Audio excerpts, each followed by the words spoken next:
hacer el programa, que para eso nos pagáis. Tremendo programa, sí. Bueno, Para eso nos pagan algunos. Bueno, bueno. Sí, se viene tremendo programa. Ya veremos, ya veremos. A ver, vamos para allá. Bienvenido todo el mundo a esta nueva entrega de Merienda Cena con Ad Absurdum, sexta entrega de la tercera temporada.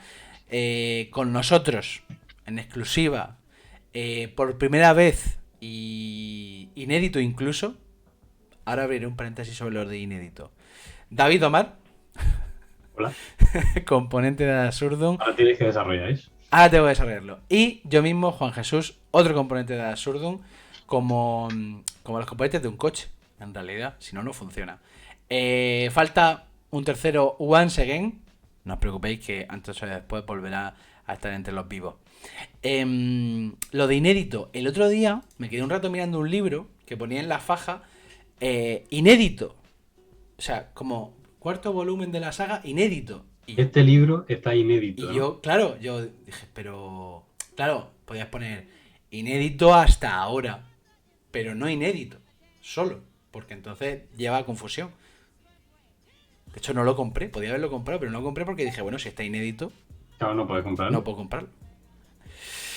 También porque era la cuarta parte de una saga que no me interesa, pero de Foucault era el ¿Ves por lo inédito. que estábamos hablando antes de los directos raros? Dice Filoseno, yo si no sale el de Monteagudo comiendo me voy. Bueno, pues Claro, porque hay gente que viene a eso. yo lo siento mucho, de verdad, aquí se hace lo que se puede. Pues sí, son esas pequeñas cosas que a veces cuando lees ciertas expresiones no te das cuenta hasta que te las ponen delante de la cara, ¿no? Y te dice, oye, esto que acabas de escribir aquí, ¿no crees que no tiene mucho sentido? Pues bueno, Foucault en su tumba ahora tiene un libro inédito, edito, inédito, edito al mismo tiempo. Bueno, stop de comedia. Vamos a decir un par de cosas, ¿vale? Bien, primero disculpas por el error del otro día. Resulta que el programa de emisión de Twitch, que en nuestro caso usamos Streamlabs OBS, pues a veces hace cositas.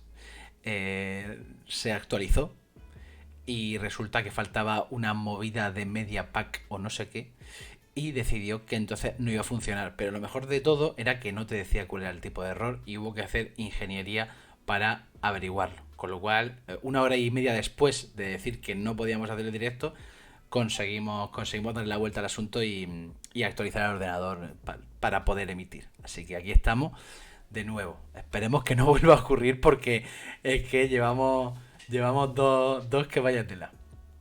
Bien, eso por un lado. Por otro, dado que Yo no... digo que volverán. Claro, ahí. Dale tú a eso, dale tú a eso. No, no, porque claro, estaba feo haberla invitado y dejarlas tiradas. Entonces le volvimos a lanzar la invitación y ella amablemente han accedido a un segundo intento. Vamos a decir intento, A porque ver qué tal. tampoco puedo garantizar que vaya a salir bien. Sí. El próximo 22, el día 22 que cae en miércoles. Así que el miércoles a las 7 de la tarde, miércoles 22, ojo, dentro de 2 semanas, Sí, este próximo no, el siguiente. tendremos a Lidia San José y Leonor Martín, si no pasa nada, para hablar de el programa de divulgación histórica de la 2, Los Pilares del Tiempo. Lo he dicho bien, ¿no? Lo has dicho muy rápido, ¿eh? Eso que como que tienes una cápsula en la cabeza y tienes que soltarla todo al mismo tiempo porque si no te puedes equivocar. Me he estado fijando en entrevistas a ella y también les cuesta, ¿eh? Es que... Uf. Los pilares de... Entonces para no hacer eso lo hice muy rápido. Bien, Pero aparte... es que yo nunca pienso de la Tierra, que es lo lógico. Yo sí, yo sí. Yo siempre pienso en los pilares de la historia, por algún motivo.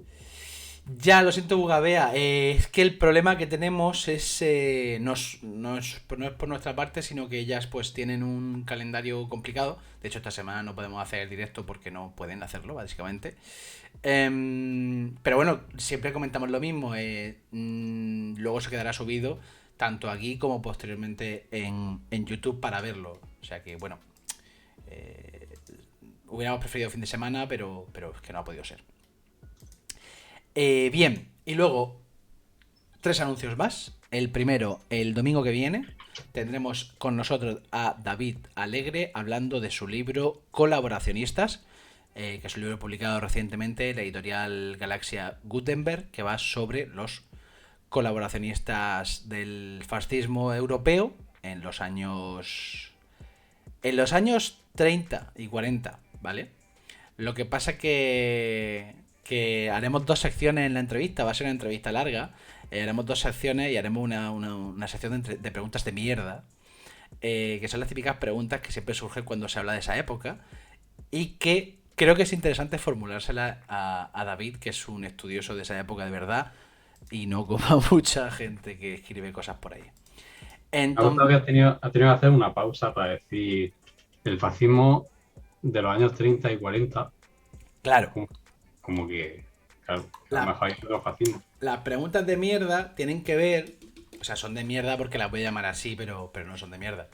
Lo que pasa es que algunas son tópicos que oímos en la calle, o no en la calle, sino en los medios de comunicación, y otras son tópicos, pero creo que son preguntas serias. Entonces, habrá una parte sobre, digamos, puramente el libro y otra sobre el libro, pero haciendo como paralelismos de estos chungos que salen mucho en los medios de comunicación. Para ver si, oye, a lo mejor de repente David dice, no, corred, ¿sabes? Protegeos. Bueno, dicho eso, aparte de lo que hemos comentado, hay un par de anuncios de un par de cosillas que creemos que son interesantes. Nosotros a veces en las redes sociales ponemos las cosas en plan, como explosiones que aparecen ahí en medio porque, irónicamente, entramos poco a redes sociales, entramos bastante poco. Entonces, pues no dedicamos el tiempo que nos gustaría en ocasiones a algunos anuncios. Así que aquí estamos con tranquilidad para hacerlo. El primero de ellos es que los compañeros de Cronos, que es un grupo de divulgación un poco más extenso que el nuestro, de divulgación histórica, que han publicado algunos libros colaboracionistas, no, en colaboración entre ellos, ¿vale? Que son libros de artículos. Por ejemplo, el de Ellas las prostitutas, con 2 volúmenes, que ese lo tienes tú, ¿no, David? Sí. Y además venía de regalo otro libro. Y un montón de marcapáginas, se lo curraron. Sí, no, se lo curran mucho. Ese es uno de los... Bueno, estoy explicándolo, pero lo puedo poner, ¿vale? Este es uno de los libros que en su momento editaron, ¿vale? Han editado también los otros mitos clásicos, Dioses, Héroes y Cultura de la Revelación. Han editado también, bueno, distintas cosas, ¿vale?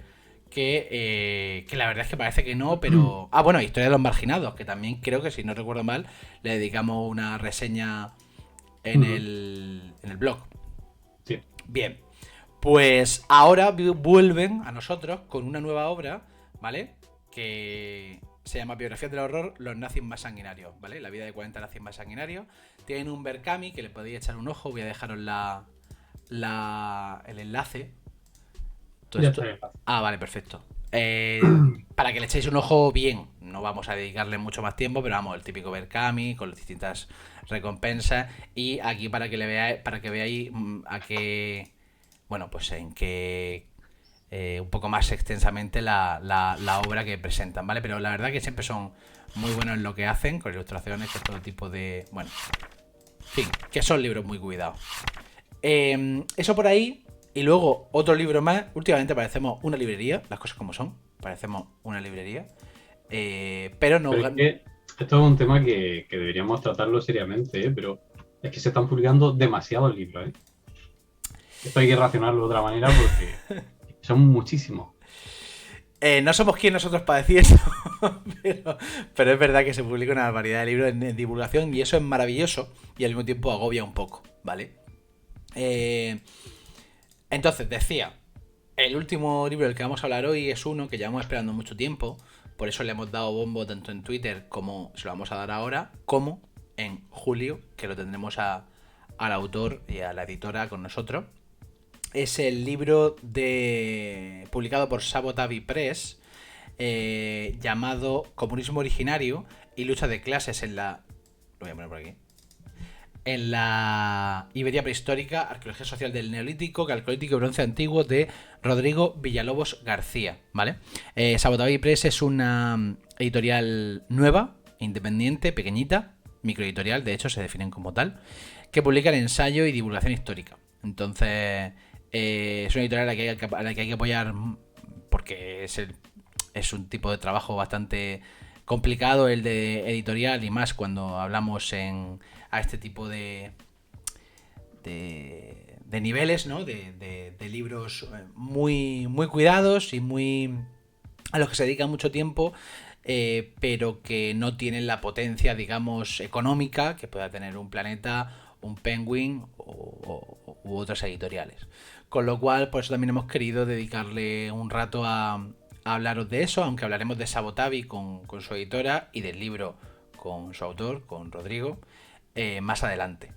Ahora mismo hablamos de ello porque está en preventa. La preventa siempre ayuda mucho a las pequeñas editoriales porque así, bueno, pues consiguen luego darle más empuje a los libros si tiene mucha aceptación. Así que nada, eso era un poco lo que queríamos comentar. Ese segundo sí lo tengo reservado, dice no soy Ross. Sacerdotisa también dice que lo tiene reservado. Y aquí tenemos a nuestro querido Pedro. ¿Nos A otro oyes? de esos que también se dedica a publicar libros. No te oímos, ¿eh? No. Voy. Ahora sí. Ahora. Tiene que darle ahí una cosilla. ¿Nos oyes bien? Sí, un momentico. Sí, oigo bien. Perfecto. Es que Perfecto. tengo que bajar el volumen a Twitch y dejar solamente uno para que no se repita. Perfecto. Ya está. ¿Cómo estás, Pedro? Cansado. Que vengo a trabajar 6 días a 9 horas al día. 6 días, 9 horas. Claro. Bueno, te dirá un gran empresario de la hostelería, una persona dedicada, te dirá que eso es poco y que podría Es ser menos de mejor. media jornada, ¿eh? No me puedo quejar. Claro. La verdad es que la media son 12. Claro. Entonces me ahorro 3 todavía. Sí. En fin. Bueno, por lo menos Y como dice esperamos. no soy Ross, 6 días a la fresca. Sí, también. Esperamos que hayas podido estar por lo menos a la sombra un ratico. Sí, no. Sí, lo bueno es que el museo tiene aire acondicionado y tal. El rollo es la ida del museo aquí, que son 15 minutillos, en los que hoy ha empezado la hora de calor. A ver, verano en Murcia somos como él, ¿no? Pero cuando eso se junta con aire caliente de frente, es maravilloso. Pero bueno, que la gente viene de vacaciones aquí y está guay, ¿no? Que vengan aquí de vacaciones. Sí. Bueno, hace ya un tiempo tuvimos un par de veces, si no recuerdo mal, a Pedro con nosotros, con lo cual es una persona que ha venido ya por el canal, una de las personas que ha estado con nosotros en diversas ocasiones. De todas formas, aparte de eso, sí que puedo decir que, bueno, es amigo de la casa, pero también es divulgador, está detrás de la cuenta de Twitter, de redes sociales diversas, no solo Twitter. De Roma no se hizo en un día, como pone detrás de él, al lado de su hombro. Sí, me regaló una amiga de cumpleaños. Está guay. Guía de museo, como de ahora mismo viene de ello, es historiador. Y también, bueno, aparte de eso, pues se dedica a publicar en diversas revistas y, bueno, lo que pasa un poco con la divulgación, que a veces está en un sitio, a veces está en otro. Hablando de sitios, has estado en Onda Cero, has estado con Alsina, ¿puede ser? Efectivamente, tío. Pues nosotros sí que somos más de uno, él no. Sí. Jaque mate Alsina. A él lo además- ha el compañero. Además que creo que hay más de un murciano por allí.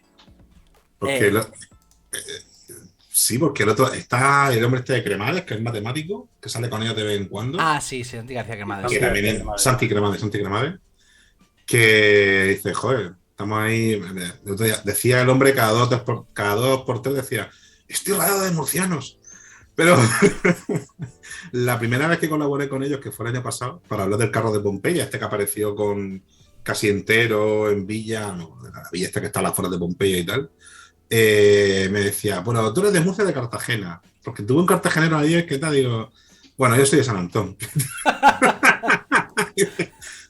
¿Cuántos regionalismos hay ahí? Ayer tuvimos nosotros una con un cartagenero. Bueno, la tuvo él. Ah, bueno, claro, es que hay gente que se cabrea. Sí, se cabrea Claro, sola. Se cabrea sola. sí, no lo entiendo. Las redes Yo, sociales. yo como cartagenero, de verdad, te pregunto sinceramente para evitar estos conflictos, ¿cuál es el gentilicio que hay que utilizar para referirse a la región de Murcia? Hostia, ¿cómo se...? ¿No era Frutilandia lo que iban a hacer con los estatutos? Sí. Hubo una propuesta, sí, sí, sí. Hombre, había peña que le quería llamar Tummiria, A ver, hay alguien que propone Bien. región de Levante, por ejemplo. de Levante. Es que Complicado. entonces, a ver, Claro, Almería y Vega Baja, claro. Alicante, no sé. Claro, Alicante también es Levante. Bueno, el caso es Pero bueno, que las redes sociales ya sabemos cómo funcionan. Hay gente que se quiere pelear y se pelea, aunque sea sola. Tú has venido hoy a estar con nosotros como en más de uno, en este programa de más de uno de Twitch, hablar de un libro. Hablar de un libro cuyo título es Coronas de Laurel, un caballo en el Senado y la nariz de Justiniano. Punto. Una historia de los emperadores romanos desde Augusto al Imperio Bizantino. Ojo, al Imperio Bizantino. Ahora hablaremos de eso. ¿Vale? Este es el libro. Esta es la cubierta del libro. Y, muy importante, en su portada, porque esto es la cubierta, pero esto es la portada. claro, ¿Eh? ahí está. Efectivamente. Prólogo de Ad Absurdum. Bueno, el prólogo, por supuesto, es el mejor prólogo que se ha publicado hasta ahora. Pues de hecho, la gente me está diciendo que está muy buen prólogo. ¿Sí? ¿En serio? Sí, sí, sí, ahí lo dejo. Bueno, me alegro, me alegro. Digo, no habéis pasado el prólogo, cabrones. Digo, Eh, mejor, mejor. Tengo que preguntarte, lo siento. O sea, no va a haber preguntas difíciles. Quizás esta es la pregunta más difícil, junto con la última pregunta. Que tampoco no sea muy difícil, pero bueno. El título. ¿Por qué este título? Respuesta larga o respuesta corta. Bueno, respuesta a media. todo tipo de cosas. Técnicamente, el nombre del proyecto iba a ser De la locura y sus emperadores. Hmm. Porque en un principio estoy más. De hecho, cuando lo pasé y todo el rollo era así. Pero luego, hablando con mi editora, con Cristina, la editora de Ático. Bueno, es que Ático y Principal es la misma, ¿no? Solamente que Ático saca una parte y Principal saca otra. Me dijo, tío, es que no solamente hablas de la locura, porque hablas de muchas cosillas de emperadores, ¿no? Entonces dijo, vamos a resaltar dos o tres de las historias que tratan en el libro. Y cuando me pasaron el título me dijo, ¿lo ves un poco largo? Digo, hombre, a ver, digo, mis colegas de Ad Absurdum tienen el pene perdido de Napoleón y unos 373 preguntas. Así que sí, eso va para adelante. Que sepas, que sepas que hace 2 días un divulgador de talla nacional me echó la culpa a la cara de el título de tu libro. Dice, por Coño, culpa vuestra, dice, por culpa vuestra ahora tenemos títulos de libros como este. Y yo dije, joder, ahora se va a ser culpa nuestra eso, que encima no pusimos el título nosotros. Y que me diga esto ahora, porque yo pensaba hacer la referencia a esa, pero que me diga esto ahora claro. me deja picueto porque, joder, sí que tenemos un poco de culpa. Sí, a mí me dijeron, tío, ¿te parece largo? Tal? Digo, a ver, si está este... A ver, hay más títulos. Yo tenía por aquí... Bueno, yo tengo por aquí uno de unos cuantos años, el de Gabinete de Curiosidades Romanas, pero Sí, que tenía como un subtítulo bastante más tal. Y luego, a ver, para mí es largo, pero la peña luego no se le olvida. Todo el mundo va a decir, coronas de laurel. Digo, vale. El problema cuando pones coronas de laurel en el Amazon es que te salen coronas de laurel de verdad. bueno, así Pero bueno, lo puedes claro. acompañar. O ¿Tú sea sabes lo que que aparece cuando pones pene perdido? Sí. Pero ¿dónde? ¿En Google o en Amazon? Porque claro, En los dos, en los dos. en un Google tiene que ser muy jugoso. Yo me quedaría un poco. En realidad, cuando tú lo enviaste, como dice, el título era distinto, pero cuando leímos el libro sí que comentamos un poco que le pasaba quizá eso, el que no terminaba de englobar lo que era el libro, con lo cual el cambio bien. Lo que pasa que es verdad que llama mucho la atención. una historia de los emperadores romanos desde Augusto al Imperio Bizantino. Sí. La primera pregunta, aunque ya te he preguntado lo del título, pero bueno, ya entrando un poco en el libro, ¿es toda una declaración de intenciones el no acabar en el 476 o es... ¿A qué ha venido eso? Sí, es declaración de intenciones. Hay varios motivos. Uno, porque el Imperio Romano realmente cae en 1453, porque ellos se siguen llamando romanos, los árabes le llaman Rumi. Ahí sí está Plumas por allí en medio que me da, pero ellos le llaman Rumi a los bizantinos. Bizantinos le llamamos nosotros desde hace del siglo XIX, siglo XVIII, por ahí. A lo mejor un poco antes. Entonces digo, no, vamos a coger un poco más de esta gente. De hecho, en parte de la bibliografía que estuve utilizando, ay, no me acuerdo cuál era exactamente, cuando estaba tratando ya el tema del último, de Justiniano II y tal, uno de los autores decía, leche, sí, estuve repasándome el Palenzuela de Historia Universal Medieval que llevábamos en la carrera hace porrón de años. Y dije, bueno, cogí bibliografía más moderna y la comparé un poco con la de finales de los 90 y tal. Y la persona que hacía el capítulo dedicado al Imperio Bizantino en el siglo VII, VIII, no sé qué, decía, ahora, a partir de Justiniano II, es cuando el imperio podría empezar a llamársele bizantino. De ahí un poco que coger la referencia hacia el este. Porque, por ejemplo, tenemos cuando David mordió la moneda de oro de Recaredo. Yo no la morí. Bueno, no, tú no. Fue el maestro. El contexto es bueno. Cuando David encontró la moneda de Recaredo, creo que es Leovigildo, que es su padre, estamos a finales del siglo VI después de Cristo. Leovigildo es el primer rey visigodo que emite una moneda en la que no se ve la cara del emperador bizantino de turno. Porque tanto visigodos como otros pueblos del oeste del antiguo imperio siguen reconociendo al emperador bizantino como emperador romano. De hecho, el mismo Mehmed, cuando llega a Constantinopla, se nombra emperador de los romanos. Entonces, claro. Y luego por la falsa esta, que Néstor, por ejemplo, en Antigua Romandía ya ha tratado alguna vez el tema del 476. Aunque sea en la sinopsis del libro, como luego se ve, pues continúa de la falsa fecha del 4 de septiembre y tal, como cuando Odoacro... Ahí está la errata gorda que hizo el vídeo en TikTok. Que en la sinopsis detrás ponen que fue Alarico y fue Odoacro. Odoacro depone a Rómulo Augustulo, pero depone a Rómulo Augustulo a través de el emperador bizantino, porque reconoce a su homónimo Julio Nepote, que está en la actual Croacia, creo más o menos en aquella entonces, como emperador de los romanos, o emperador occidental. Realmente el emperador de verdad es Julio Nepote, no es Rómulo Augustulo, además de un chaval de 12, 14 años, puesto por el padre ahí en plan, bueno, pues ponte ahí y ya veremos lo que pasa. Y lo que pasa es que realmente es depuesto porque es un usurpador, no un emperador de verdad. Claro. Ya. En el chat, Enrique Martínez dice, romanos hablando griego y siendo monoteístas, realmente ya eran otra cosa, siendo lo mismo. Claro, es que tú geográficamente puedes vivir en el Imperio Romano, pero tu ideología, tu manera de comunicarte, tu religión, tu idioma, puede cambiar. Juliano el Apóstata había sido educado por monoteístas y politeístas, por ejemplo. Juliano es que se merece más atención, creo yo. Es un grande. Lo dejo ahí un poco a la pero se merece bastante más atención. El libro es un libro con un tono que me llama la atención, que lo define como informal y cercano, el estilo. Y también tiene una serie de capítulos que son, unos capítulos que son breves, pero dentro hay como unas secciones, no sé si se va a ver, que suelen ser cortitas. Suelen ser muy fáciles de leer, muy rápidas. La verdad que se lee muy rápido. Yo creo que en una tarde, si te pones a leer tranquilamente, te lo lees. Como mucho en 2 o 3, vaya. Cuando te pusiste a pensar en escribir el libro, 2 preguntas. Primera, ¿estaba el tema ya elegido por la editorial o tú decidiste tirar por aquí?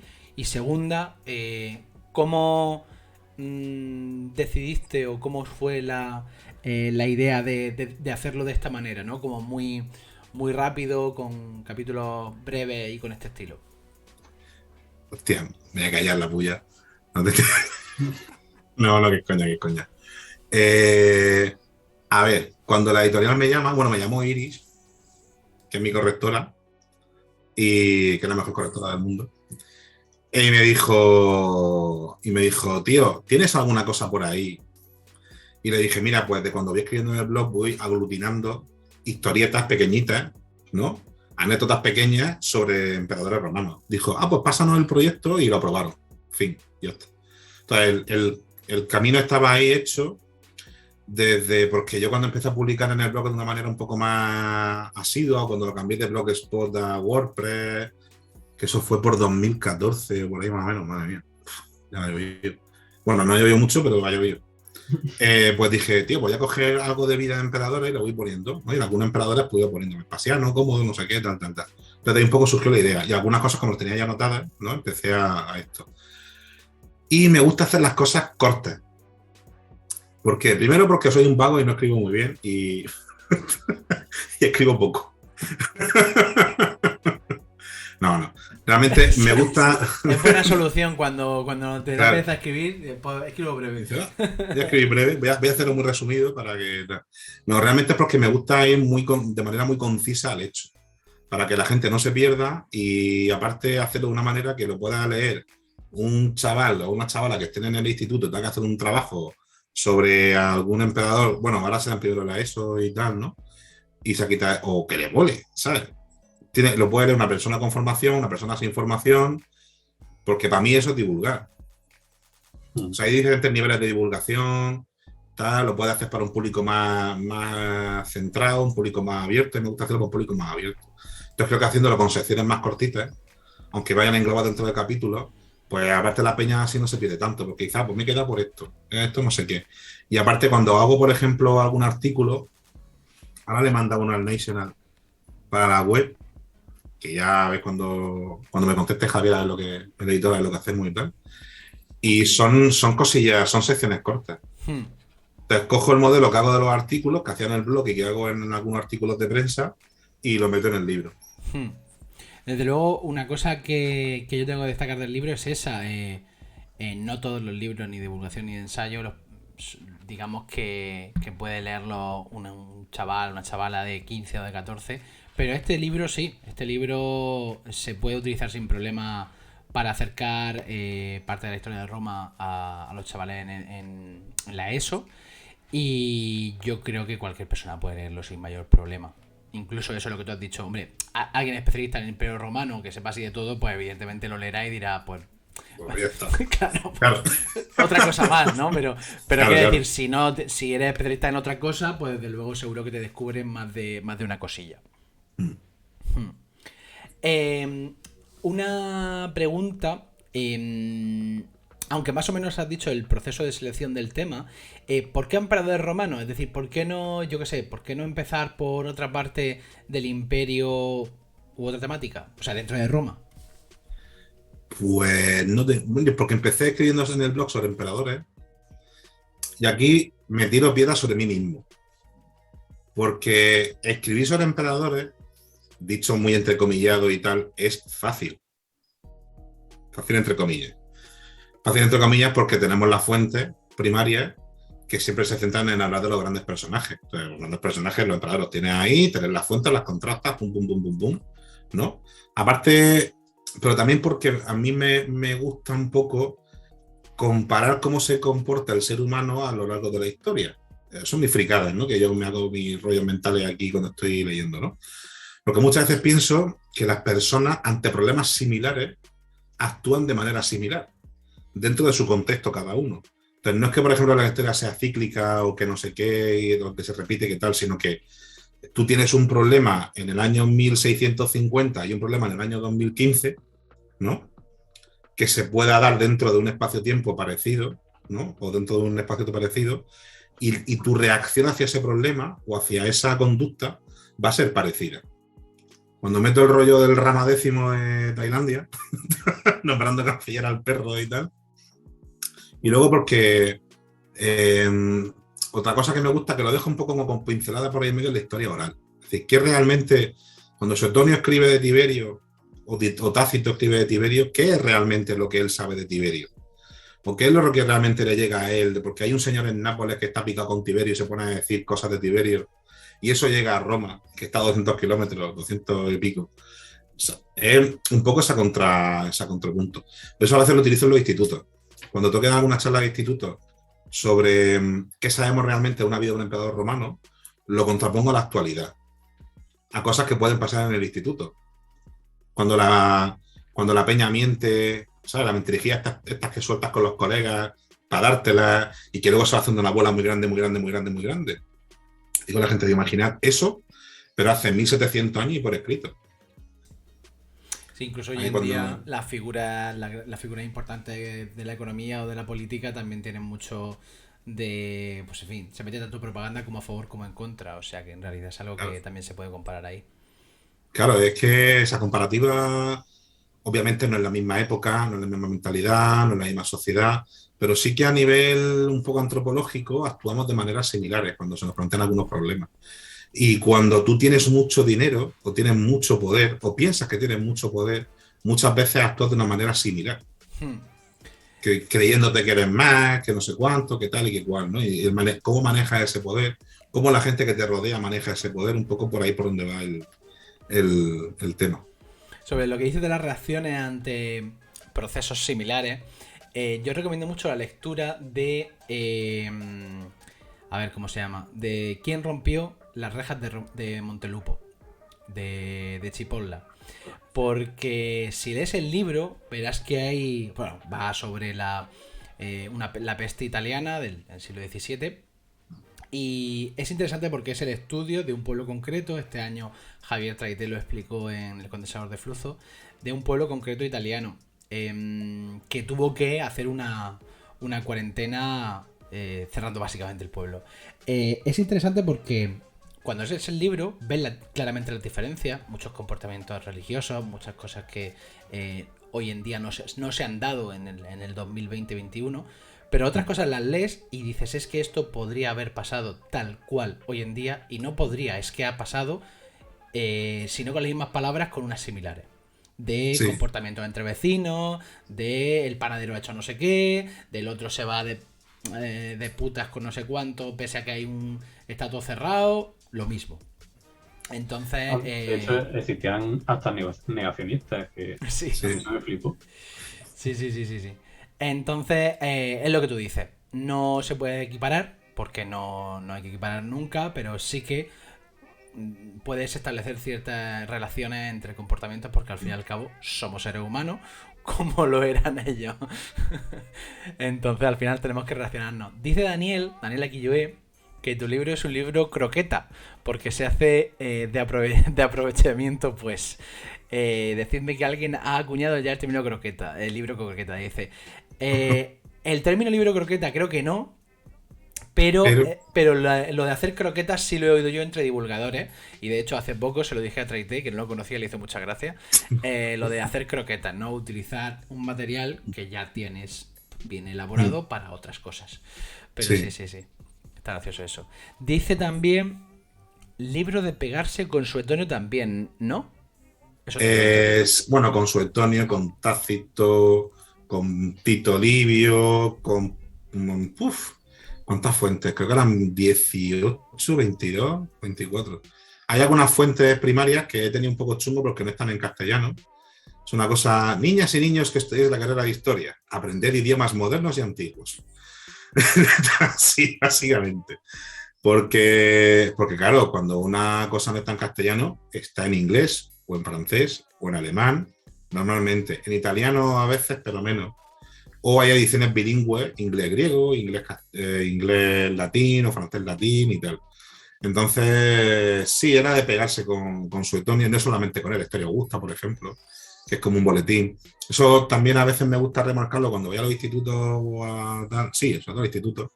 No os imagináis que hay un cataclismo ahora mismo y que dentro de 500 años alguien tiene que estudiar la historia del siglo XX y solamente quedan 2 fragmentos de un periódico inglés, algunos fragmentos de noticias sueltas de un periódico alemán, alguna revista entera del Pronto, que sería la historia Augusta, y 2 o 3 cosas sueltas por ahí que van sacando legajos. Digo, pues tenéis que hacer eso más la arqueología, es la historia antigua. O sea, es difícil, es difícil. Pero claro, luego te pones a ver, y la traducción que han hecho de este, ¿qué? Y cuando se transcribió a latín medieval, ¿no? ¿Qué es parte? Porque Tácito sabemos que estaba modificado, creo que Josefo también, en algunas partes y tal. Y ahí los filólogos son una gran ayuda, Hmm. por ejemplo. De hecho, en la introducción ya dejan muy claro, utilizando el caso de. Bueno, haces como una especie de traslado de la ficción de Heliogábalo entrando en Roma y de cómo sería la reacción por parte de algunas de las élites pues, de la ciudad romana, de los senadores, de las viejas. De la vieja aristocracia. Utilizando ese ejemplo de Heliogábalo, explica el cómo es. Pues el cómo escriben las fuentes y lo que a veces puede ocurrir cuando escriben, que pues tienen sus propias ideas sobre cómo es el mundo, lo que quieren defender versus lo que a veces el poder de más arriba de los emperadores o lo que sea ejercen. Entonces, aquí creo que hay una pregunta interesante y es que a veces da la sensación de que fuera de los del ámbito de los historiadores, hay gente que cree que la fuente hay que seguirla al pie de la letra y que al fin y al cabo el trabajo de los historiadores para qué sirve, ¿no? Si ya está en el libro puesto lo que pasó. ¿Cómo hacemos? ¿Cómo se explica o cómo explicas lo que tienes que hacer para escribir un libro como este utilizando las fuentes pero sin tragarte todo lo que viene? A ver, resumiéndolo en una sola frase, como diría don Antonino, la historia tiene que ser crítica. O bueno, don Antonino decía también que la historia son razones en sistema y no razones en sistema y no afirmaciones en sistema. Es decir, tú no puedes afirmar nunca que un hecho 100% es como tú piensas que es. Tú puedes decir, con las pruebas que yo tengo hasta ahora y haciendo una lectura crítica de lo que acabo de empaparme, pues puedo pensar más o menos que esto podría haber sido así. El condicional es una cosa que nos gusta mucho en arqueología y en historia. Porque, podría ser, podría no ser, podría estar ahí, podría que no. A ver, las fuentes primarias hay que saber leerlas. Para eso, por ejemplo, cuando estábamos antes, de hecho hago referencia a la heurística, que era la asignatura que teníamos en segundo de carrera, con Antonino, que realmente es comentario y crítica histórica. O sea, eso es fundamental a la hora, porque tú tienes que entender el contexto en el que escribe una persona cuando escribe algo. Suetonio y Tácito, por ejemplo, que son un poco con los que más están para los emperadores Julio Claudio, ¿no? y al Láteres, ellos escriben en las primeras décadas del siglo II después de Cristo. Allá pasa una cosa, y es que ha cambiado de dinastía. Se han ido los Flavios, han llegado los Antoninos o los Ulpio Aelios, dependiendo a quién le preguntemos, hasta Trajano y Adriano, y tú tienes que favorecer al que está gobernando en contra de quien ha estado antes que él. Entonces tú tienes que decir, está Augusto, que es como una divinidad en la que todo el mundo quiere mirarse, y el resto han sido un atajo de puercos cabronazos que han estado dándosele leche, orgías, no sé qué, no sé cuánto, hasta que por fin llegó Nerva y luego Trajano, y entonces ha vuelto la dignidad al imperio. Ese es el contexto en el que escriben Suetonio y Tácito. Además, Suetonio es un tío que es muy cercano al círculo de Plinio el Joven, que tuvo cargo importante en el imperio. O sea, el tío conocía perfectamente la biografía de los emperadores. Conocía las cosillas y tal. Yo creo que también ellos le dan vuelo a la historia oral también, el cómo el pueblo reacciona a la vida del emperador. Y de hecho mismo Tácito, cuando te está hablando del incendio de Roma del 64, te dice, se cuenta que Nerón podría haber estado detrás, pero luego te sigues leyendo el mismo párrafo, o 2 o 3 párrafos más para abajo, y te dice, bueno, Nerón organizó hospitales en el campo de Marte para atender a los heridos. Entonces tú dices, o es un déspota que quiere quemar la mitad de la ciudad para hacerse una casa, o es un señor que ha visto que hay un incendio tocho, que se aprovecha urbanísticamente de ello, porque luego se hace la Domus Aurea en aquella parte, lo que luego sale el Parco de los Pios, pero que está ayudando al pueblo. Entonces, claro, esa es la dinámica. Tienes que ir leyendo entre líneas de esta gente. Nosotros cuando hacíamos los trabajos en la carrera en segundo, hacíamos lo que era la colación de fuentes.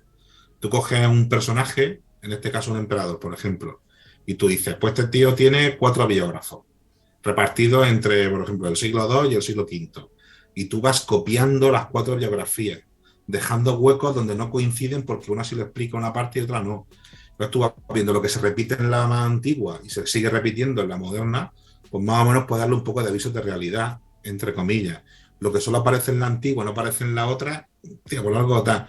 Y luego hay cosas que solamente aparecen en las biografías más modernas que no aparecen en la antigua. Y eso claramente es falso. Mm. Es difícil, es difícil. Resumiendo, es difícil. Resumiendo es complicado. Dice Daniela Complicado. Quilloé, es que la gente para lo de las fuentes tiene que leer Homo Históricos, gran libro que tiene David ahí tras él, que recomendamos por lo que sea. También tiene uno delante de él, tiene uno detrás, otro delante. Yo Sí, siempre aquí. rodeado. Yo lo tengo por aquí también, por aquí detrás. Has pisado todas las preguntas que vienen ahora, así que no pasa nada. Vale, Vamos, pues sí. no pasa nada. No. Es que, claro, muchas de las preguntas tienen relación, con lo cual.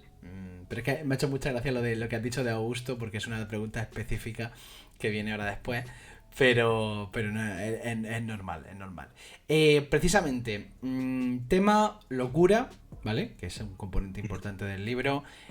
Sexo, orgías, excesos alimenticios, de todo tipo, de cosas, digamos, deplorables. Se solían utilizar como arma arrojadiza para atacar pues, a rivales políticos o a personas que no caían bien al escritor concreto. Pero aquí yo tengo una pregunta. ¿Ese modus operandi era el que se utilizaba para vilipendiar a los poderosos? ¿O también se utilizaban otros, como por ejemplo criticar las propias políticas como tal?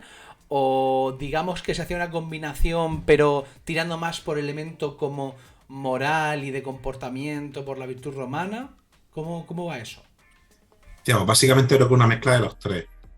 Sí, el que escribe, que está dentro de una facción, la que sea, tiene que mostrarse, claro, es que el Senado, siempre he visto, esto es un poco novelesco, básicamente, y es una teoría o hipótesis, nada más. El Senado, pese a que estemos en, a lo mejor en el siglo IV, en el siglo V, se sigue viendo un poco como esa institución, ¿no? Que intenta proteger un poco la moral, o ellos se ven a sí mismos como eso.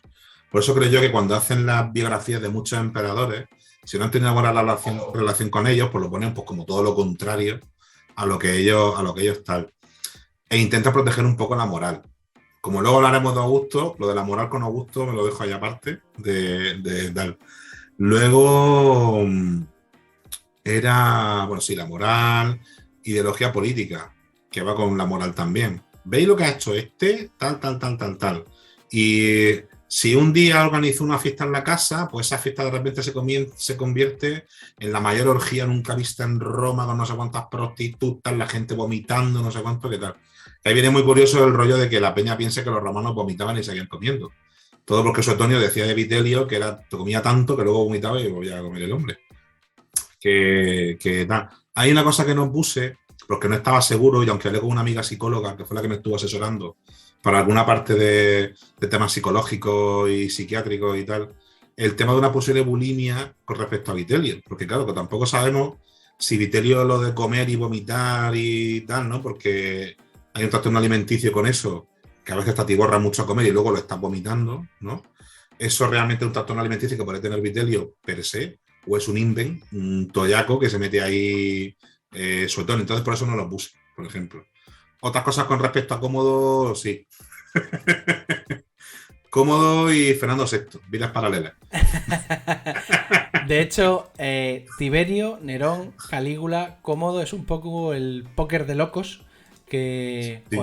o de digamos el póker de excesos, que aunque hay más, aunque en realidad las fuentes sí que señalan a más emperadores, e incluso los autores romanos también suelen atacar más a los que consideraban enemigos de su fe, eso ha quedado un poco, aunque sigue estando ahí evidentemente, pero como que los que más han destacado como los locos han sido estos cuatro. ¿Por qué estos cuatro? Porque curiosamente si los propios autores cristianos, que son los que han tenido luego sus ideas continuación a lo largo del tiempo, y aunque han atacado evidentemente a, por ejemplo, el caso de Nerón, pero ¿por qué se ha perdido un poco a esos otros nombres en favor de estos cuatro que parece ser que son los que siempre se repiten y todo el mundo tiene muy claro que son los locos? Pues yo creo que tiene que ver, si es para hablar de la actualidad, tiene que ver mucho la cultura popular.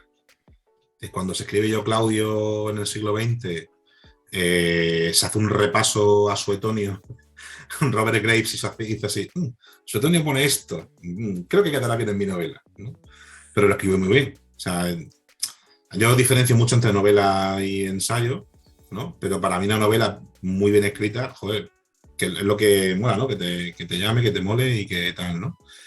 Entonces yo creo que es la cultura popular. Cuando yo, Claudio, se lleva a una especie de cine-teatro, ¿no? Porque una temporada joder, yo lo diré, de temporada de serie de televisión, pero parece más tipo teatro, ¿no? No sé si alguien la ha visto. En el 77, 79 por ahí. Claro, o sea, se coge como Robert Grace coge el este de Suetonio y lo fusiló, Suetonio y Tácito. Pues claro, la gente que por aquel entonces veía la tele, ¿no? Apoyándose también en la peli de la caída del Imperio Romano, que Cómodo es el malo, ¿no? Como que va quedando ahí. Luego está Quo Vadis, la novela del 19, que luego se lleva al cine. Se ha llevado al cine un montonazo de veces. Que eso ahí mi colega Jorge Cuesta, que es doctor también en Antiguo, que es de Alicante, sabe más sobre esto porque él es experto en Nerón. De hecho, sale en algún artículo de él en la bibliografía y tal. Pero Quo Vadis, la caída del Imperio Romano, Gladiator y Yo, Claudio, creo que son las 4 cosas que fundamentan el que en la actualidad, cuando alguien escucha hablar algo de Roma, le vengan esos nombres a la cabeza con eso. Si nos vamos un poco a lo anterior, la culpa sería del siglo XIX, que no. Hoy la culpa no es de Dani. Yo creo que cuando se empiezan a hacer las primeras colecciones renacentistas, las grandes colecciones de Césares, ¿no? A nivel de escultura en el 16, se retoman la lectura de Suetonio, ¿no? Las copias de Suetonio, luego ya en el 18 también con el neoclasicismo y tal, van creándose ya esos arquetipos con respecto a los emperadores romanos que llegan hasta hoy en día. Y es una cosa que se ve en la cultura popular.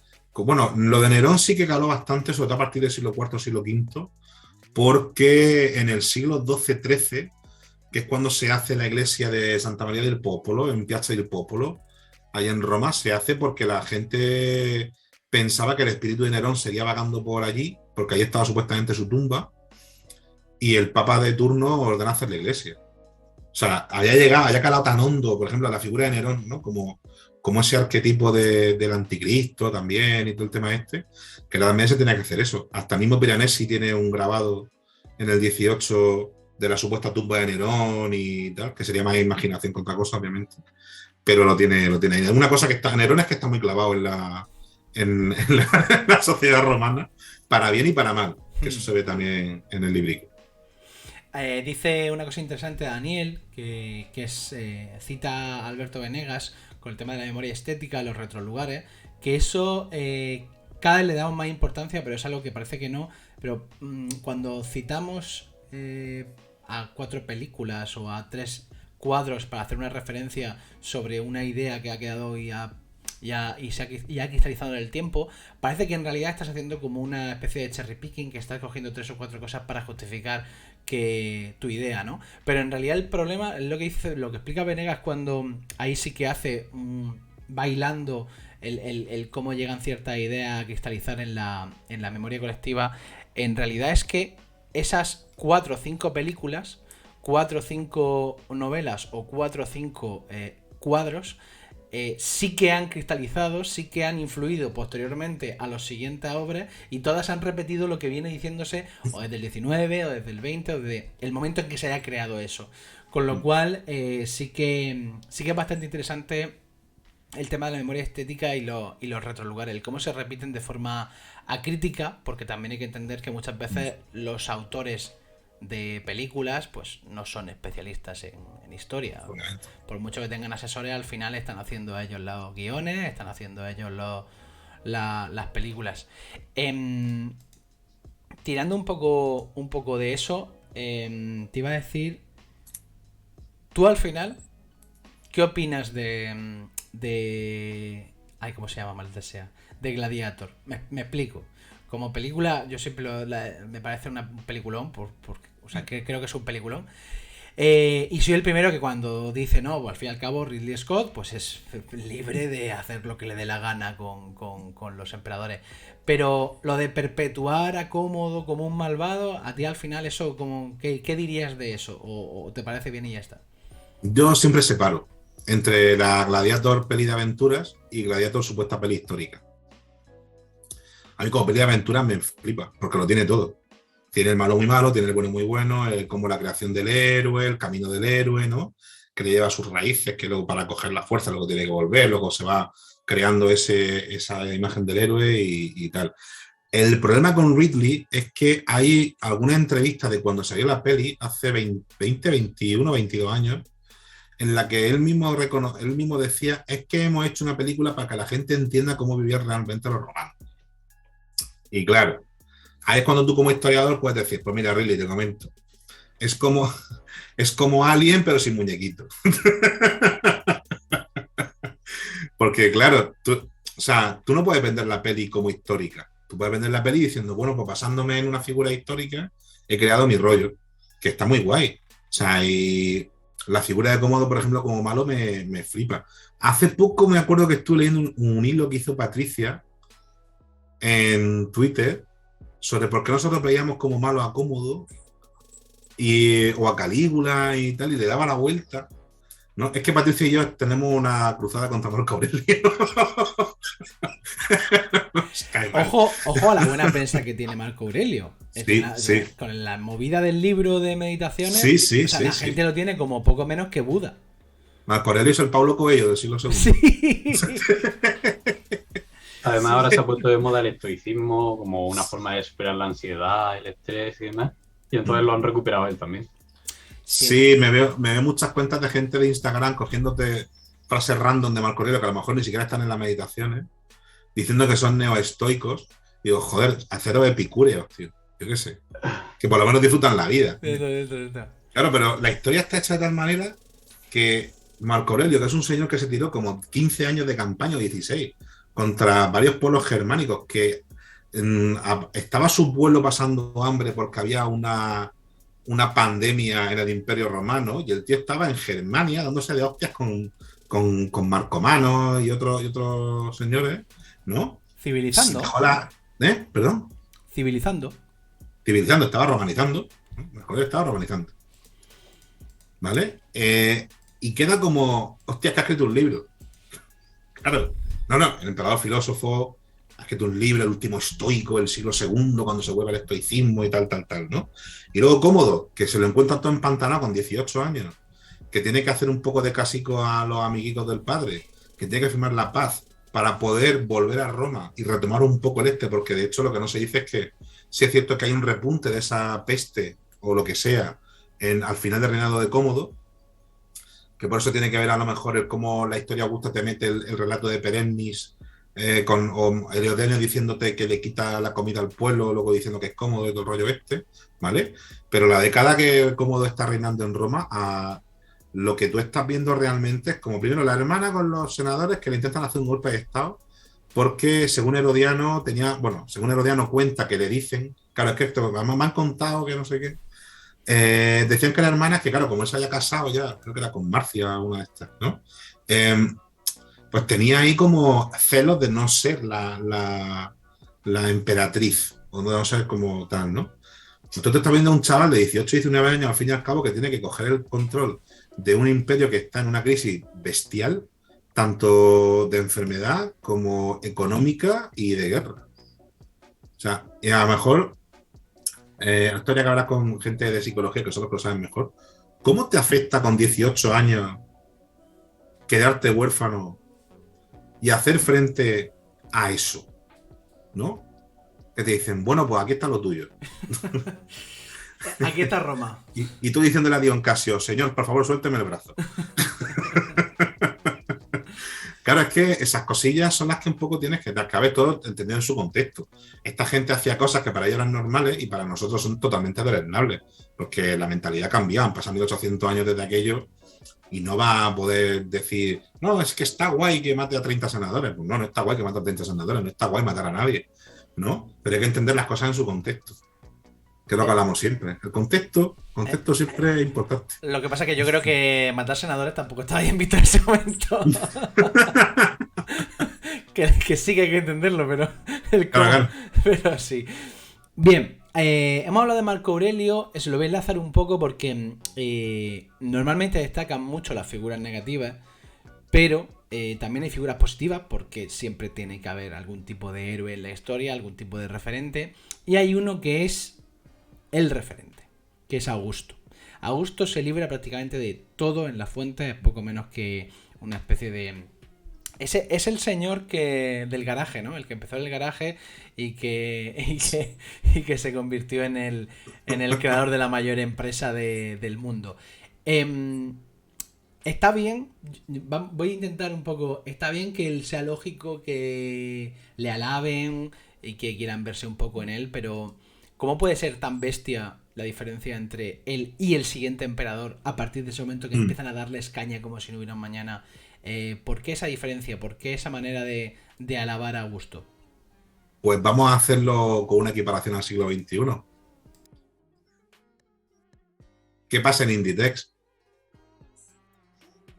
Claro, el señor que ha creado el imperio, podemos entrar a discutir.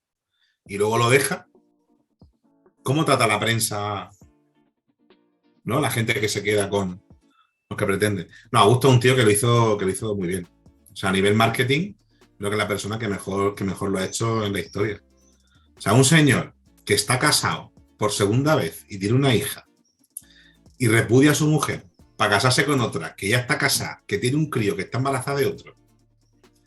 Y luego, a los 10 años por ahí, llega al poder y una de las primeras cosas que hace es tener los huevazos de sacar una ley contra el adulterio. Es un grande, ¿eh? Es un grande.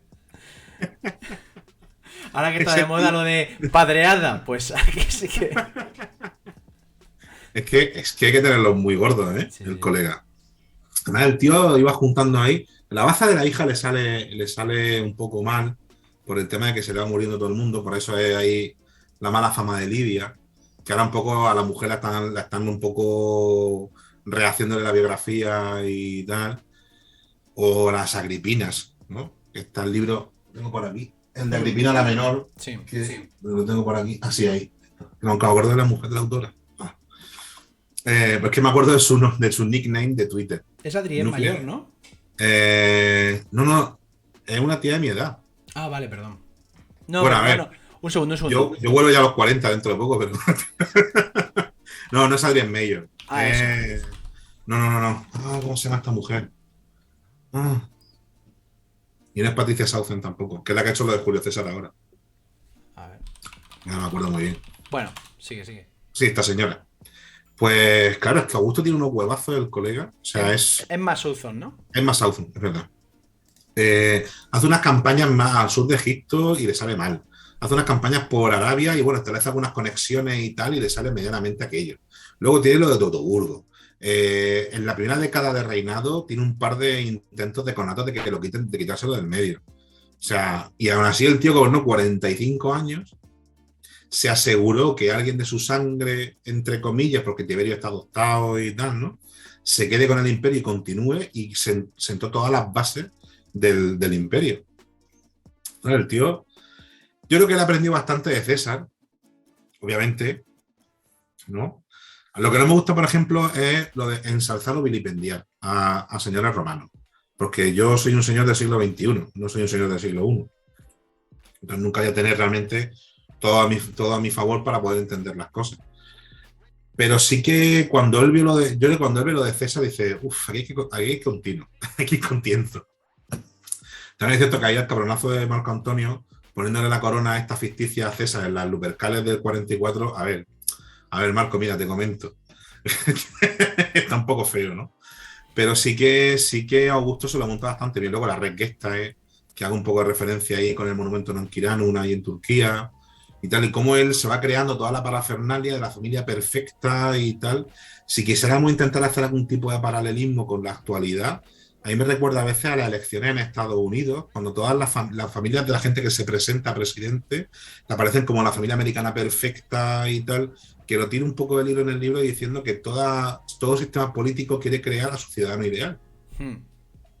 Y Augusto crea un ciudadano más o menos ideal para lo que él piensa que tiene que ser Roma. Y él lo va machacando con su familia. Luego, por eso creo yo que al final, cuando los biógrafos del siglo II le hacen la biografía a los descendientes, dicen, no, mira, te voy a comentar porque esto no es tan bonito como te lo ponía Augusto. ¿Vale? Yo creo que ni una cosa ni la otra, siempre está un poco ahí en el medio entre lo que él le daba a entender a la gente y lo que Pero el tío lo hizo de puta madre. O sea, chapó. O sea, él coge de la nada porque matan al tío abuelo, tal, tiene 20 y pocos años, se queda con Marco Antonio por un lado, los otros, no se tira unos cuantos años así pacificando el imperio, la Primera Guerra Civil, luego tal, y como figura política es inmejorable. O sea, a nivel político, ¿no? A nivel político de su época estoy hablando, ¿no? No estoy comparándolo con nada y tal. Es que me hace mucha gracia cuando comparamos. Yo hago comparaciones siempre entrecomilladas, de decir, pues bueno, pues más o menos podría intentar parecerse a eso, por lo que he dicho antes de esa situación que se puede dar en dos épocas diferentes y cómo reacciona el ser humano ante eso, ¿no? Sí. Pero mira, yo quiero crear un personaje para que la gente piense que yo soy perfecto y tener una imagen pública totalmente impecable y lo tengo que hacer en cada sociedad de una manera para ser aceptado por esa sociedad.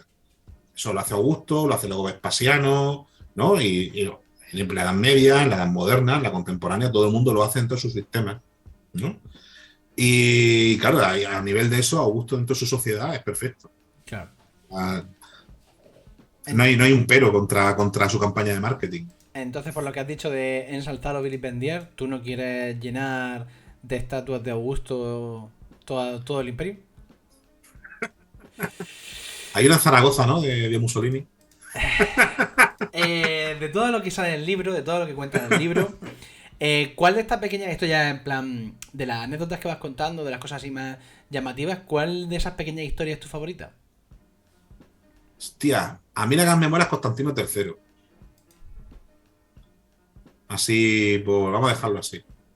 Constantino, Justiniano II, los tardíos. Los tardíos, Porque, vale. porque siempre estamos acostumbrados a Calígula, no sé qué. De hecho, tuve que meter a Calígula porque me dijeron desde la editorial, mira, hay que coger emperadores conocidos también. Está bien que sea alternativo, pero no tanto, ¿no? Claro. Muchas gracias, Elaña, por la suscripción. Que El año por aquí, buenas tardes, tío. Qué grande Augusto en la campaña de Total War Rome 2. El otro día me lo descargué porque lo tengo en Steam sin jugar. O sea que... Muy bien. La mítica, ¿no? Entonces me lo descargué a ver si juego un poco. Pero bueno, creo que no va a ser posible. Porque el otro día me refiero a hace más de un mes. Claro. Sí, es que yo creo que estamos todos igual, ¿eh? Sí, Llevo sin pillar algún juego de Steam 2 o 3 meses. Más o menos. Que no hay tiempo, no hay tiempo. Hay tiempo. Tengo que denunciarte. Tengo que denunciar una cosa. Es lo que me suele gustar cuando viene alguien aquí a pasar un buen rato. Yo denuncio a esa persona. Tengo que denunciarte por un título de un apartado. Tengo que denunciarte porque es un título de un apartado que a mí se me habría borrado en Absurdum. Doy fe. Dice el título: Atila, los unos y los otros. ¿Esto qué? Pues mira, lo pongo. A ver, chiste fácil. Sí. Obviamente. Es broma, Chiste es fácil. broma. Pero lo pongo porque hace muchos años, en una visita al Parque de Artillería en Cartagena, con un curso, el que nos enseñaba el Parque de Artillería, un señor, de esos señores que explican cosas, ¿no? Ahí va, un viejo que habla, ¿no? Como los Simpsons, ¿no? Con ahí. Y el señor, para explicar la guerra civil, dijo, bueno, cada república era Atila, y los unos, y los franquistas eran los otros. Hizo ese símil. Y a mí se me quedó. Y dije, coño, algún día lo tengo que utilizar en algún lado. Y mira por dónde. Ya llega el momento. Buena explicación esa de El la... señor, a ver, el señor ya peinaba canas. Ya se notaba que era de los unos y no de los... bueno, era más de los otros que de los unos. A ver, sí. Otra pregunta que de hecho le hicimos hace poco a los compañeros de la Clasicoteca en este santo lugar. Es algo que se suele comentar o suele aparecer en medios de comunicación, incluso en libros, que es el tema de que seguimos siendo romanos. Yo entiendo que además, agradezco que libros como este de repente te esperas algo exclusivamente en lo tradicional del Imperio Romano, pero no, pero llega hasta por lo menos hasta Bizancio y te explica por qué, porque de hecho te paras a explicar por qué has incluido a Bizancio. Pero creo que hay un límite. Creo que hay un límite en la romanidad. Entonces, dicho eso, tú puedes expresar libremente cuál es tu opinión al respecto sobre eso de que seguimos siendo romanos y qué te parece. A ver, no somos... No, somos producto de toda la gente que ha pasado antes que nosotros. O sea que cada una nos gusta una historia diferente o nos gusta una época diferente y cómo, o intentamos a veces hilar cómo esa cultura o esa historia que nos mola pervive más o menos en la parte de la sociedad actual, ¿no? Obviamente la influencia de Roma en la península ibérica y en otras partes de Europa es clara, pero la influencia del Islam también, en la Edad Media. O sea, somos producto de todas esas culturas que han pasado antes que nosotros. Me gusta siempre, es una cosa que coincido con Alejandro, con Alex, que estará por ahí en aquellas tierras de Badajoz. El Mediterráneo es una autopista que nos ha unido desde hace miles de años. Cuando Finlay en los 60 hablaba del comercio de obsidiana en las Cícladas, en la edad del cobre, bueno, hace miles de años, ya no estaba hablando de esa comunicación a pequeña escala en el Mediterráneo, ¿no? Ahora, por ejemplo, que me estoy leyendo el libro de Cat Jarman, el de los Reyes del Río, que estoy acabándolo, que por cierto me dijo Elania, una cosilla, de tal, tú ves realmente las relaciones que tienen las diferentes culturas. El mundo es mucho más grande y mucho más pequeño de lo que nos imaginamos. Y es mucho más grande de lo que nos imaginamos, o sea, mucho más grande para nosotros cuando somos pequeños, nos salimos, estamos en nuestro barrio, ¿no? Y los límites son las calles del barrio, ¿no? De cría. Y luego, si tú vas saliendo y vas conociendo mundo, cada vez el mundo te va haciendo más pequeño y entiendes mejor el por qué la gente se relaciona y te puedes encontrar, qué sé, la cornalina de la que habla Cat Jarman en el libro de los Reyes del Río, que procede de la actual India, en un señor enterrado en Repton, en Inglaterra, en el siglo VIII, IX, ¿sabes? ¿No? Porque nosotros hoy en día no entendemos cómo eran sus redes comerciales hasta el límite. Conocemos algunas cosas, no todas, ¿no? Pero tanto como para sentirse todavía un romano, o sentirse griego, o sentirse no sé qué, esas cosillas hay que darle una vuelta siempre. Porque yo no soy un señor senador con toga o un esclavo, o que eran la mayoría de la población era gente normal y corriente que tenía su negocio, que iba a trabajar a no sé dónde, había un montonazo de esclavismo y tal, ¿no? Cuando hablamos, por ejemplo, de Roma o Grecia como los pilares de Occidente y tal, eso yo creo que entra más bien dentro de la dinámica del relato que se crea primero en el siglo XIX con la creación de los nuevos estados europeos, ahí sí la culpa es de Dani, y segundo desde la Segunda Guerra Mundial con la creación de la Unión Europea y todo el rollo ¿no? Que sí tiene mucha influencia, pero también tiene influencia el Imperio Otomano, también tiene influencia el Islam en la Edad Media, el Imperio Carolingio, que a su vez está cogiendo cosas del Imperio Romano y se piensan que son romanos, ¿no? Yo creo que muchas veces Roma se coge como justificación. Y yo hago esta política expansionista porque quiero volver a aquella edad de oro que era cuando Augusto, que no sé qué, que es una cosa que hace Mussolini, es una cosa que hace... Pongo un ejemplo en el libro del siglo XVII, creo que es Cristian V de Dinamarca, que es un señor que se intitula rey de los godos, de los vándalos, y no me acuerdo de qué más, y te lo pone en latín. Eso está en un castillo que visité en Hillerød, en Dinamarca, tampoco creo que al norte de Copenhague, ¿vale? Y me quedé fijado porque dije, hostia. Pero es que en la misma Copenhague creo que la iglesia, la Marmorkirche, es que el danés se parece un poco al alemán, alguna cosa por ahí me da.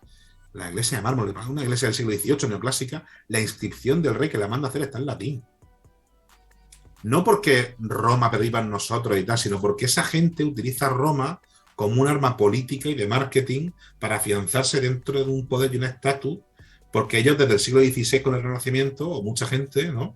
Pues empiezan a asimilar Roma y Grecia con civilización, con, ¿no? Contra lo salvaje, contra el tal, y bueno, que es una cosa que hacían muy bien los autores romanos y que mucha gente hasta hoy en día lo sigue haciendo, pero no creo que sea tan así, sino que somos producto de toda la gente que ha vivido antes que nosotros.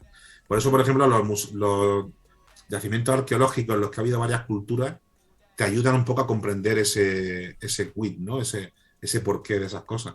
Nosotros aquí en el Teatro Romano, cuando la gente sale al teatro, se encuentra el teatro, pero se encuentran muros bizantinos, se encuentran muros de un mercado del siglo V, se encuentra un refugio de la Guerra Civil del 36, se encuentra una iglesia medieval del 13, 14, con elementos reutilizados, porque eso es realmente la historia. Ya está, no es... ¿sabes? Mucha gente va cogiendo elementos de las culturas, la va metiendo y tal.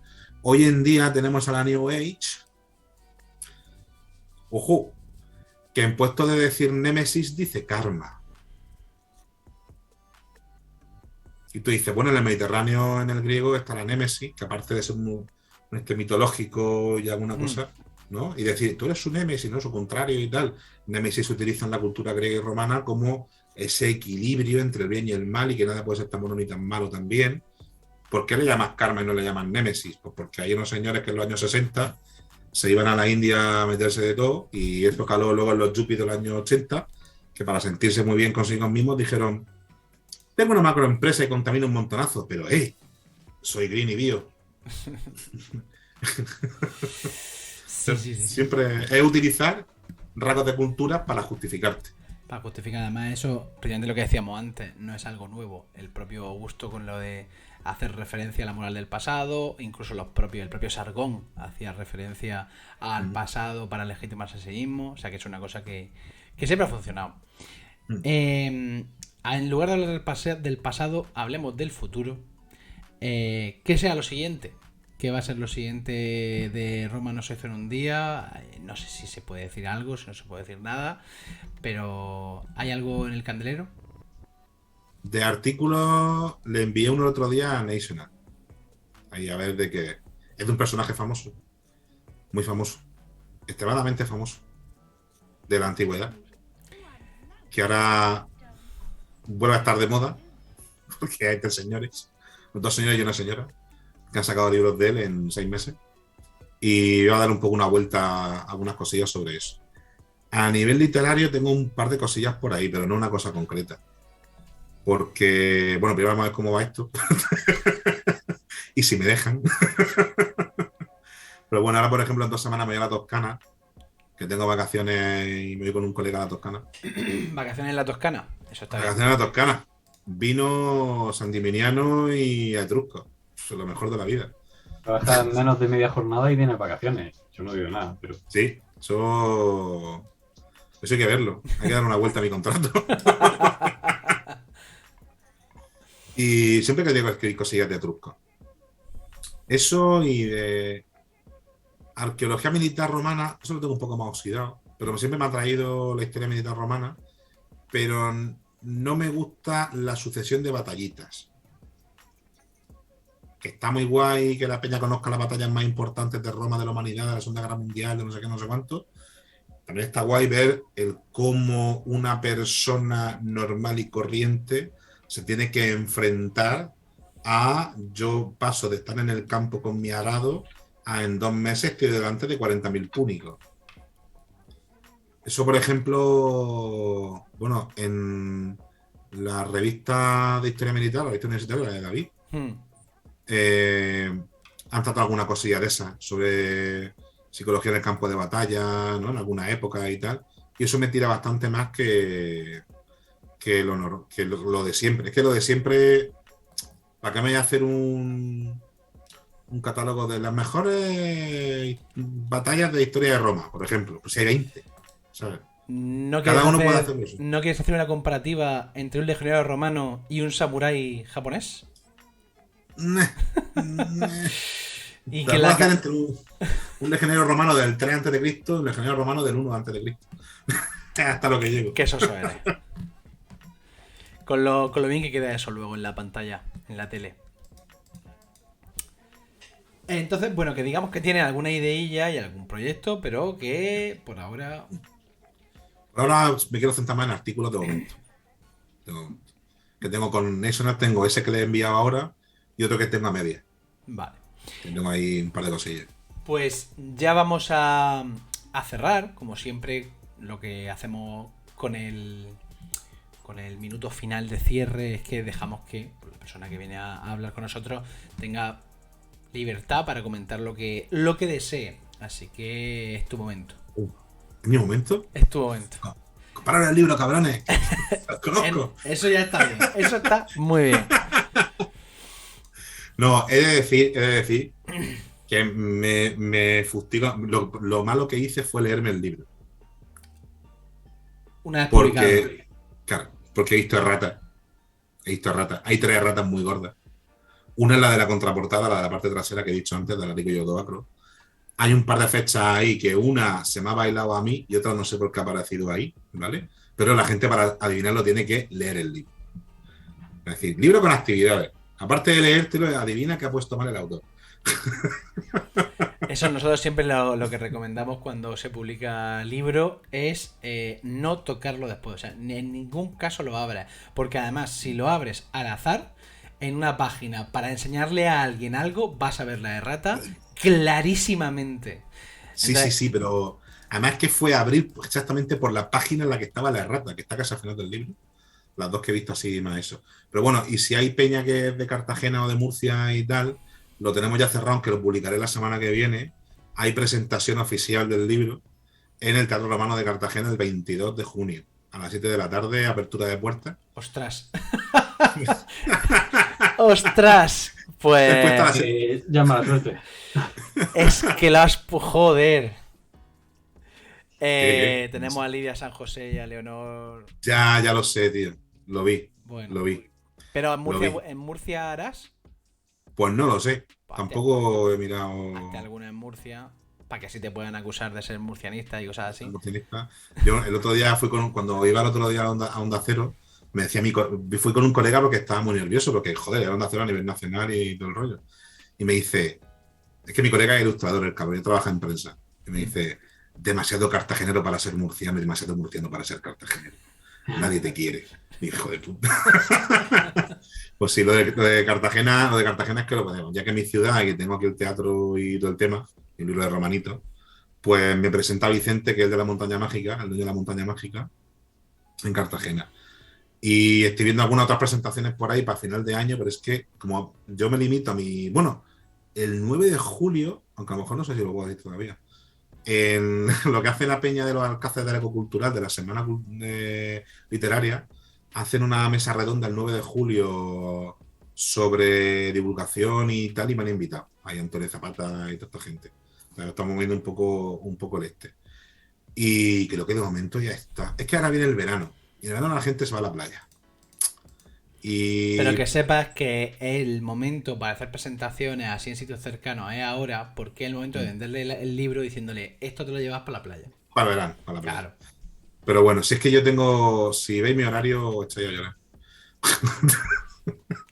Yo me voy el 27 a Italia, ¿vale? El 27 de junio. Libro mañana, libro el fin de semana, pero tengo que hacer ya cosas. Tengo unas cosillas ahí que hacer. El fin de semana que viene. Y libro el 22 para hacer la presentación del libro. En fin. Entonces, claro, no me da. Luego en verano tengo más tiempo libre y tal, pero claro, en verano la peña está en la playa, no me llama mucho hacer la presentación en verano. Porque nos morimos todas y todos. Sí, un poco sí. Pero podemos hacer alguna cosilla por allí. No sé si Zapata, que estuvo el otro día por aquí, es de nuestro Zapata. Zapata, sí, José Antonio. Zapateito. Me dijo, estaba ahí en la Universidad de Murcia, ahora con alguno de estos. Digo, bueno, tranquilidad, después de verano, tranquilamente. Bueno, pues sentimos no poder ir a la de Cartagena, pero es que nos hemos comprometido ya a esa hora, a ese día. Sí, me acuerdo que vi que había como un cambio, ¿no? Porque ya le tocaba tal y tuvo que cambiarse y tal. Que me fastidia hacerlo ese día. Es que, aparte, claro, ese día hay que hablarlo ya con la directora hace un par de semanas. Sí. Ya con Elena y tal. Pero bueno, intentaré hacer intentaré engancharlo a algo de directo, o de Twitch, o YouTube, o alguna cosa, un rollo de esto. Para que la peña que quiera que esté en su casa lo quiera ver y tal. Guay. Pero me pongo nervioso, porque la primera vez que tengo que hacer una cosa así. Pues ya estaría. Pero bueno, lo haremos. Nada, mucho ánimo que eso sale fácil. Bueno, pues muchas gracias por venir a vernos, muchas gracias por venir a hablar de Coronas de Laurel, un caballo en el Senado y la nariz de Justiniano, una historia de los emperadores romanos desde Augusto al Imperio Bizantino, ¿vale? De Pedro Huertas, la cabeza visible, o la única cabeza de Roma no se hizo en un día. Ya en vuestras librerías, está en la Feria del Libro, que lo sepas, por cierto. Y nada, pues muy recomendable para esa lectura veraniega tranquilamente mientras se escucha las olas del mar o el aire acondicionado. Depende de lo que... El aire acondicionado es muy importante. o lo que sea. Nada, muchísimas gracias, Pedro. Muchas gracias por venir y por estar un rato con nosotros. Nada, gracias a vosotros y nos vemos en la siguiente. Un abrazo muy grande. Luego. Y para los espectadores, lo que ya os hemos dicho, domingo que viene estaremos aquí con David Alegre y su libro Colaboracionistas. Y la siguiente semana con Lidia San José y Leonor Martín el miércoles 22. Así que nada, por lo demás, estamos en redes sociales para lo que sea. Un saludo a todo el mundo.